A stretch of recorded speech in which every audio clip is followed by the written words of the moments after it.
Hi, I'm Jasmine Sihra, an intern at the FOFA Gallery, working as one of the coordinators of the FOFA Gallery's undergraduate student exhibition, USE. In this interview series, I'll introduce you to 5 of our incredible artists, former and current students at Concordia, who are among 14 artists with works chosen to be part of USE2021-2022, called The Sum of Our Shared Selves. In each interview, I'll talk to each artist more about the creative process behind their work, as well as what led them to pursue an artistic practice.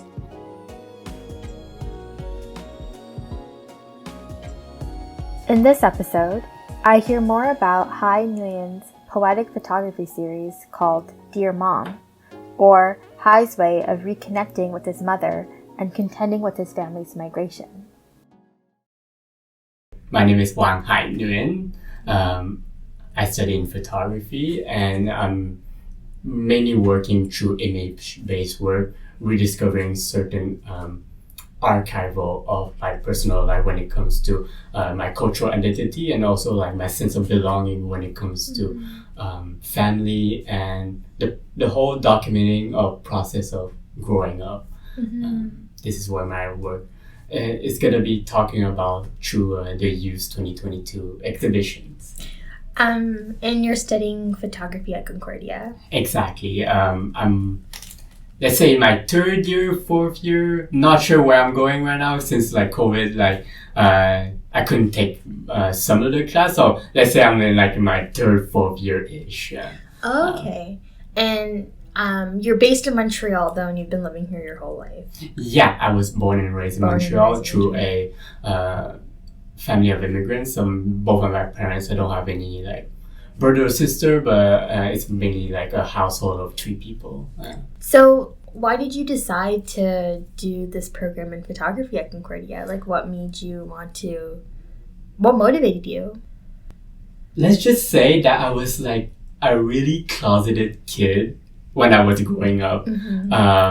There was a point in my life where I was a machine of just studying and playing video games, like a typical, like, very closeted child where, like, I couldn't, like, barely hang out outside. So there was this need of, like, not just going out, but meet other people. I felt like a lot of, like, loneliness in my life. So, photography, what was so attracting about this medium is not only allow me to like just simply go out, but what was so attracting is I was in sort of a relationship with the notion of time, realizing that everything is constantly moving and growing around me. So I was very attracted by that, the fact that I was constantly in a moving world. That's why I'm so that's why I went into photography, because I couldn't sort of stand just like sitting home and studying a book for hours and hours. I felt like there was sort of a world that I haven't like really discovered yet. So when you talk about like this moving world and how it appealed to you, was photography and maybe documentary a way for you to like capture those moving parts? I started off as mainly just like any other like photographer when they started just documenting the outside. I didn't have any like art practice before. I didn't grow up in a family where they practice art or know a lot about art. So I was just merely taking pictures for fun and just going outside, which I hadn't barely done before, of like taking a breather outside and like and just meeting people. I don't necessarily like, there's some picture that I don't necessarily talk to them, but like there was this sense of like I was part of a bigger universe around me, and breaking apart these 4 walls that was surrounding me all my childhood, kind of. So would you say that being in the program at Concordia really allowed you to foster these kinds of connections with people through your work? For sure. Fun fact, I actually started in college in photography too. So I was in CEGEP. Yeah, in CEGEP. Okay. I was studying at Cégep du Vieux-Montréal in photography, and what made me decide to make the jump to Concordia is not to poke something bad out of the Cégep program, but I think the Cégep emphasized to teach us how to become great photographers technically. So it was mainly focusing on this commercial aspect in photography, which I am grateful to know all the skills. But what was really attracting to me in photography, like I said, is more of like the discovering of the world, and not just like, I don't know, like taking pictures of weddings or like fashion. I was more about trying to just learn more about my sense of belonging when it comes to like this whole unknown world that is surrounding me right now. So what Concordia like allowed me to do is to do this like year-long very free project where I can explore whatever themes I kind of want. So that's why I went to Concordia, because it was focusing on this more conceptual, artistic side of photography and less about the commercial side of it. I guess I'm interested because you have this artwork in the exhibition, you're one of our artists, but it sounds like the motivation to do this program was not to become an artist necessarily, but because there were all these other things that you were like confronting and were almost challenging you along the way. Or maybe you do want to be an artist. I don't know, but that's what it sounds like to me. Oh, but it's not a weird question at all. I do agree that at some point I was entering the program of photography, either CEGEP or university, not in the intention to become like a superstar or an artist. Like there was a internal childish need of me that was still like sort of like screaming in a way of like, I need to be free in a way, you know? So I'll talk more about my work as we go on about this conversation.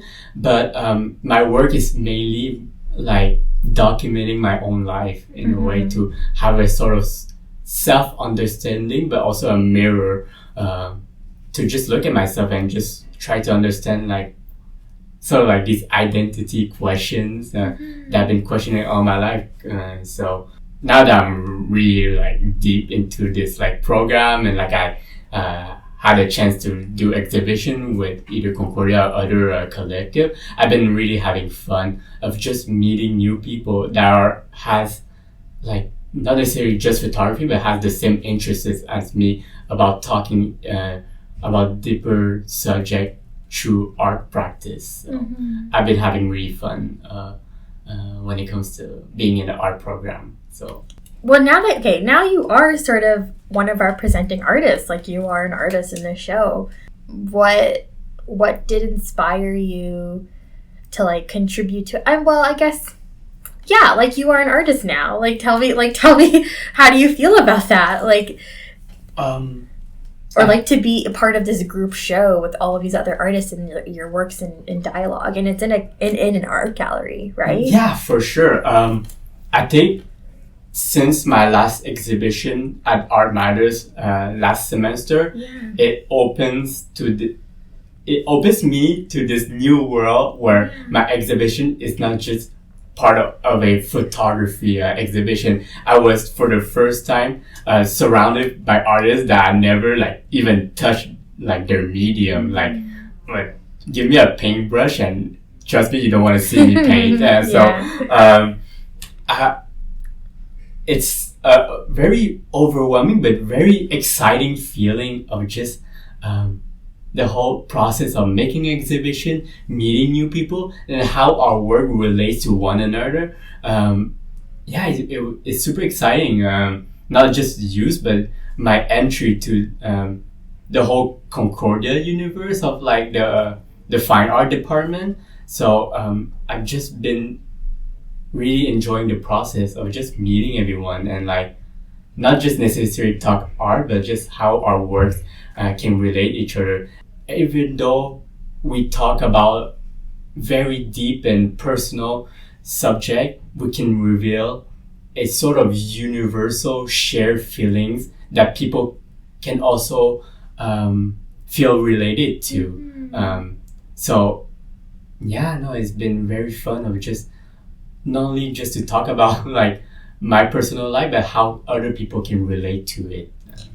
Well, now we're getting into it, but do you want to like talk about the work a little bit and what are you contributing to this to use, and also like what inspired it?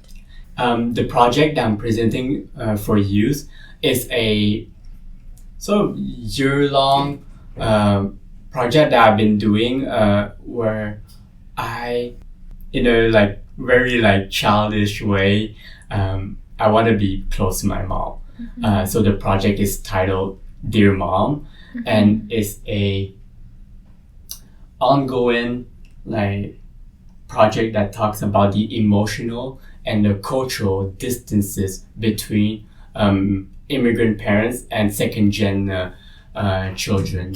So this project is depicted through my own personal life, where I take picture of my house and use found archive picture to not only re-explore, relearn about the history of my mother's past, but also using photography as a gateway to become to come closer to my mom.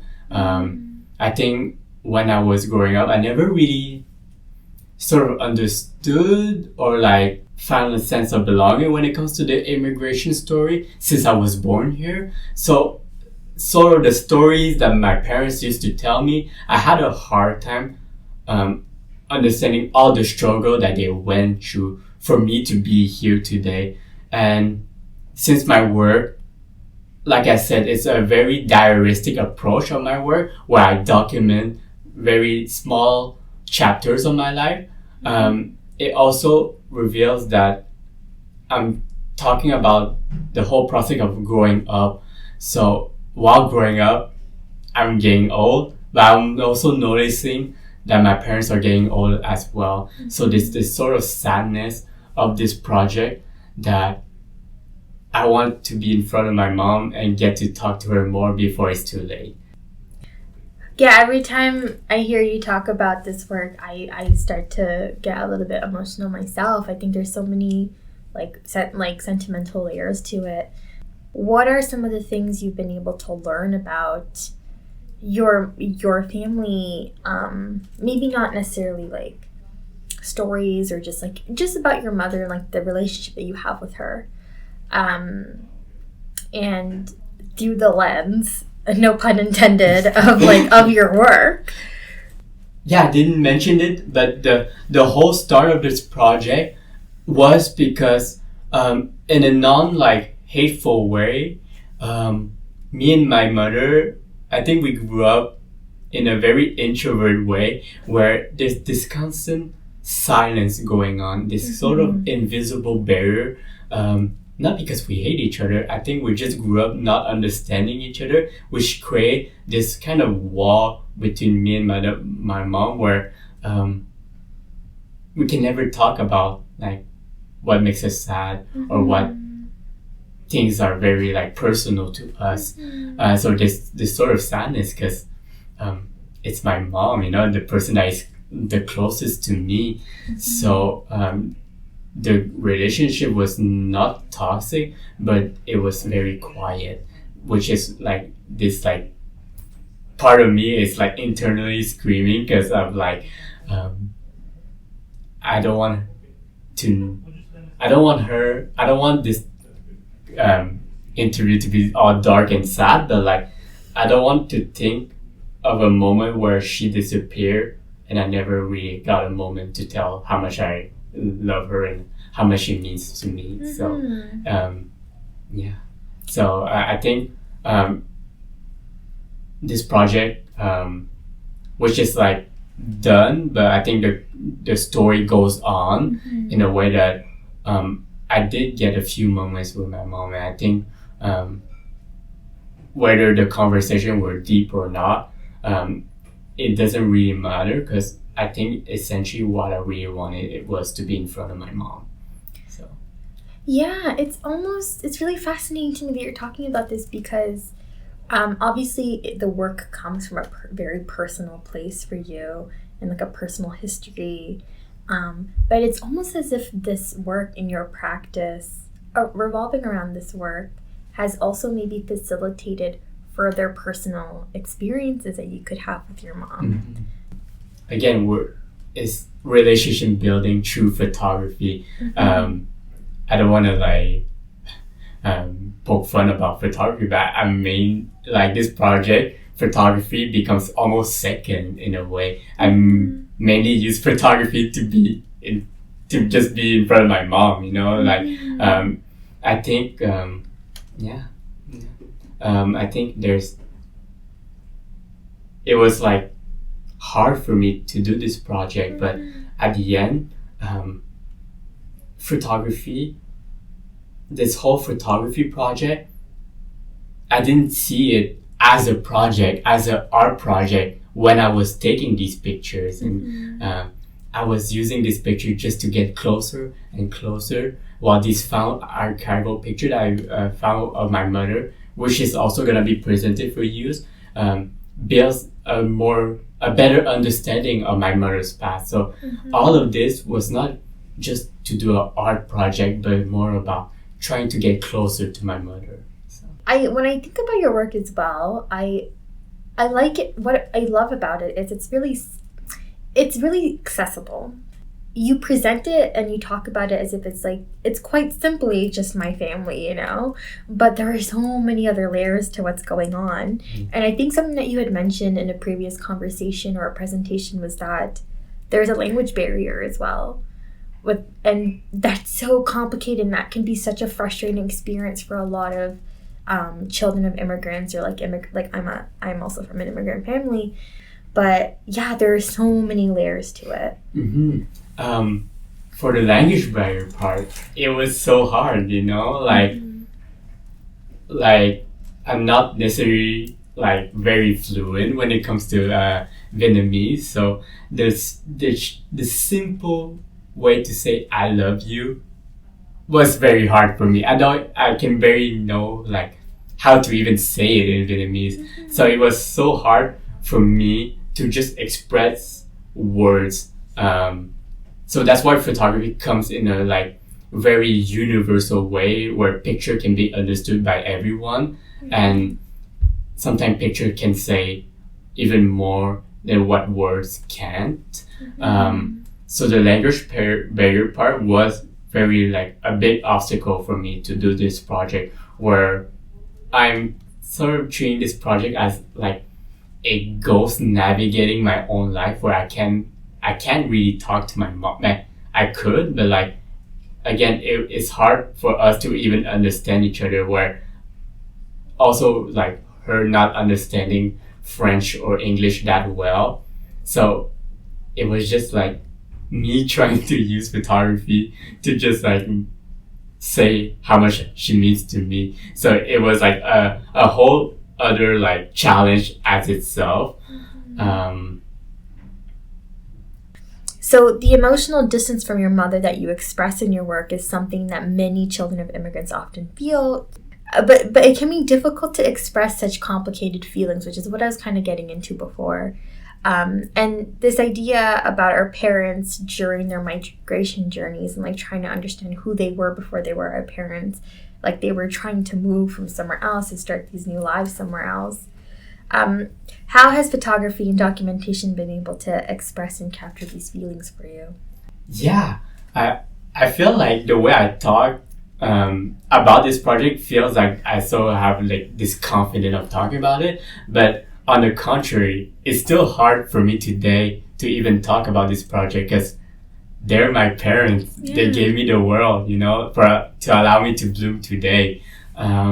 So I still remember like the first critique that I did for class. I cried in front of everyone. It's your mom, you know. Like nothing can be more prescient than that. I just use these very deep and personal storyline in a mentality where I think I'm not the only one living this, and there's like you mentioned, like there's other people that might feel very related to this storyline, and just like me before, didn't have any like solution to this, like I can say issue of like distance between family. So I had this mentality, like I said, to use this project not as a art project, but a way to not only get closer to my mom, but reveal a very grand theme where people can feel related to. Because I feel like it's a lonely path to not being able to talk with your family. I think it's hard in a way that time is ticking constantly, and for me at least, like I always feel like I don't have much time left. So, and I guess you're sort of alluding to this in your answers. Why was it photography and documentation and not like painting or an actual documentary or like something else? Like, what is it about photography? You've already talked about what it meant for you and how it was able, like there were all these things around you moving and you really like, you know, like there were, you already kind of mentioned it, but I want to know more about like why photography? There's so many other media. For me at least, in my opinion, like photography allows you, because the way I work is very minimalist. It's only me and a camera, and I think the fact that I'm using this very simple way of working takes away this technical side of photography and art making, and focus a lot more about being in the moment. So for me, using photography to document my own house reveals that how little did I knew about my own house where I was born and raised. And by using photography and be present with time, I managed to find bits and pieces about myself and about my family where I never knew before. And I don't think I could have done it like through like other mediums, I think, in my opinion, for sure. Also, again, I don't come from this like artistic background at all, so I think I don't want to like make fun of photography, but I think photography is very universal of a practice where it's not that hard to take a picture. I think anybody can take pictures, and I think that's what's so attracting is like the simplicity of like just the medium itself allows me to be more in presence with the people that are surrounding me and the space that is surrounding me as well. You know, it's funny you say that. It's like easy to take a picture because, okay, one, I suck at taking pictures. But also like, I think it takes a certain level of skill to be able to look at photography and sort of say, I actually want to ignore some of the technical parts. Like there's a certain level of creativity you need to be like, I see all these technical parts of photography. I see all of these, like the traditional uses of photography, and I'm going to not ignore it, but just like break it down and like really subvert some of what it's been used normally for in the past in order to express something so complicated. I think the biggest obstacle about this project was more of like the emotional weight when it comes to taking these pictures, because you were face to face with, let's say, this problem right now of like this sort of like house that lost its kind of like life and love in a way. It's so empty. There's no interaction. There's no color anymore. It feels so dead. So for me, removing this aspect of technicality when it comes to photography allows me to be more focused about the emotional side of the pictures. Again, photography becomes almost second, and the experience becomes first of like me being face to face with my own self in a way. there's a sort of like saying in photography where there's two ways to work when it comes to photography. One is like symbolizes as a sort of window, using photography to open yourself to the world. While I think for this project, I'm using the other side of photography where it focuses a lot about mirrors and how picture can reflect sort of deeper and internal like struggles of the photographer itself. So I want to hear more about where you think your photography practice is going to go in the future, and how you think it might develop, or how you see it already developing. Some of the certain themes always come back in my project when it comes to family dynamics, the ephemerality of the human being, nature, the house, the meaning of what is home. I think all of these themes will stick on my future project and ongoing projects today. I think what I learned through this project and other new projects that I'm doing today is the power of how art can gather people together. So in my practice before, I used mainly photography as a diary where I constantly talk about my own personal life. And at some point, you get lonely doing it, it gets haunting because you're always constantly surrounding by yourself.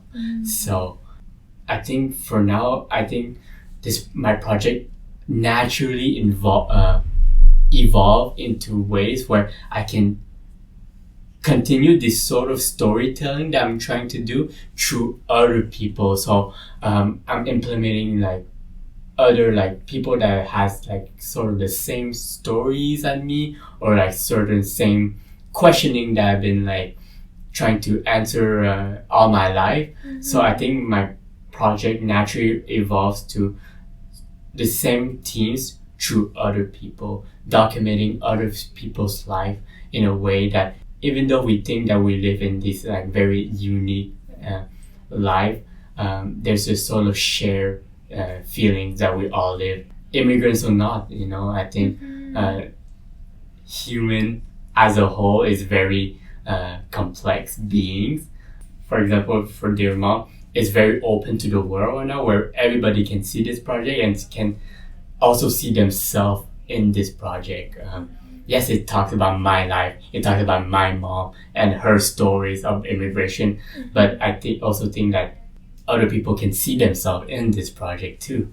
What are you most looking forward to in the future with your practice in photography? You already kind of said it, but is there something you're really looking forward to? Probably so many things. So many things for sure. First of all, the whole Concordia experience of like being an exhibition and like the return of in-person gallery space is super exciting because I think my work is not very... I think none of our work as artists are meant to be only in front of screens. So I think that's what's really exciting about USE is sort of this comeback of in-person exhibition and events. I'm starting this new project, again, questioning about the Vietnamese identity in a broad sense. But right now I'm engaging in very community-based project where I get to meet a lot of people in the Vietnamese diaspora. I'm really excited about this new project because I'm, for the first time, not just talking about myself, but talking about these greater teams where I can like hopefully gather everyone together in this like very shared universe of questioning about our identity and our cultural identity. So yeah, exciting stuff is coming. I think